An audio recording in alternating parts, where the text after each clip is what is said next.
प्यारे देशवासियों, नमस्कार।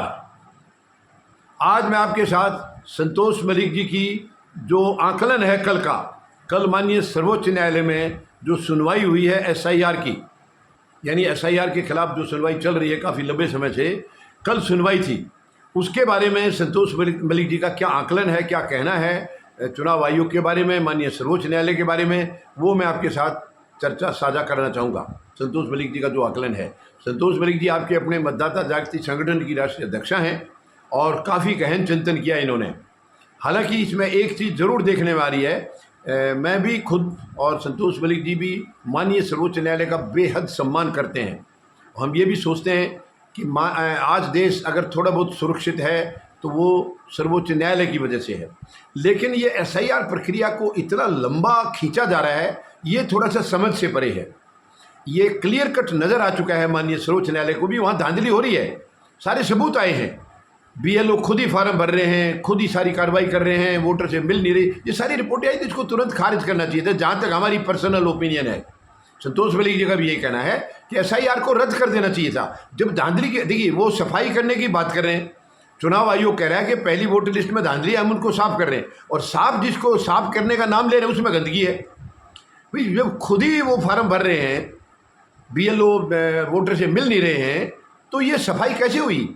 ये तो दूसरे तरीके से सफाई हो रही है। फिर आप सबको पता है, ये सारी चीज़ें खुल के सामने आई हैं कि मृत लोगों के वोटर लिस्ट में नाम है, जीवित लोगों को मृत घोषित कर दिया, उनके नाम काट दिए गए। तो इतनी सारी धांधली होने के बाद माननीय सर्वोच्च न्यायालय इसको क्यों लंबा खींच रहे हैं, ये समझ से परे है। इनको तुरंत रद्द करना चाहिए था, क्योंकि ये कहीं ना कहीं ये जो खींचना जो है वो चुनाव आयोग के पक्ष में जा रहा है, उनके हक में जा रहा है, क्योंकि प्रक्रिया बंद नहीं है, प्रक्रिया चालू है, चल रही है। हाँ, कल एक झटका जरूर दिया है माननीय सर्वोच्च न्यायालय ने, आधार कार्ड। अब देखिए ये भी एक देखा जाए तो गलत है, बार बार चुनाव आयोग माननीय सर्वोच्च न्यायालय की अवहेलना कर रहा है, उनके आदेशों का उल्लंघन कर रहा है। कितनी बार माननीय सर्वोच्च न्यायालय ने कह लिया कि आधार कार्ड को शामिल करना होगा, फिर भी चुनाव आयोग मान नहीं रहा है।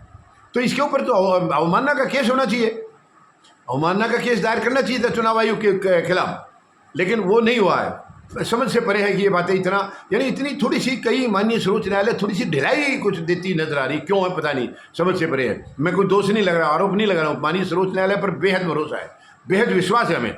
हाँ, कल जो है ये फटकार लगाई है कि आधार कार्ड को शामिल करना होगा। जो 11 डॉक्यूमेंट की सूची है उसके अंदर 12वां डॉक्यूमेंट आधार कार्ड मानना होगा, हर हाल में मानना होगा। ये जो है कड़ाई से माननीय सर्वोच्च न्यायालय ने जरूर फैसला दिया है, और ये भी कह दिया है कि किसी के पास 11 में से कुछ भी नहीं है, 12वां डॉक्यूमेंट आधार कार्ड है, तो उसका जो भी नाम काटा गया है या वो दर्ज करा रहा है जो भी है, उसको एक्सेप्ट किया जाएगा। ये कड़ा आदेश जरूर दिया है। लेकिन कहीं ना कहीं माननीय सर्वोच्च न्यायालय की तरफ से कुछ इसमें सुस्ती जरूर लग रही है, मुझे नहीं मालूम क्या। देखिए एज ए नागरिक हमें भी चिंता है कि जो भी आदेश हो साफ हो, और चुनाव आयोग ऐसा कोई काम ना करे जिससे प्रजातंत्र के ऊपर खतरा हो, लोकतंत्र पर खतरा हो। लोकतंत्र बचाने का एकमात्र रास्ता है चुनाव, और चुनाव निष्पक्ष नहीं हो तो लोकतंत्र खतरे में है, फिर लोकतंत्र का कोई औचित्य रह नहीं जाता है। तो इसी को बचाने के लिए ये प्रक्रिया चल रही है। लेकिन इतने अब ऐसे ही सेम इसी तरीके से लटका था 2024 का चुनाव।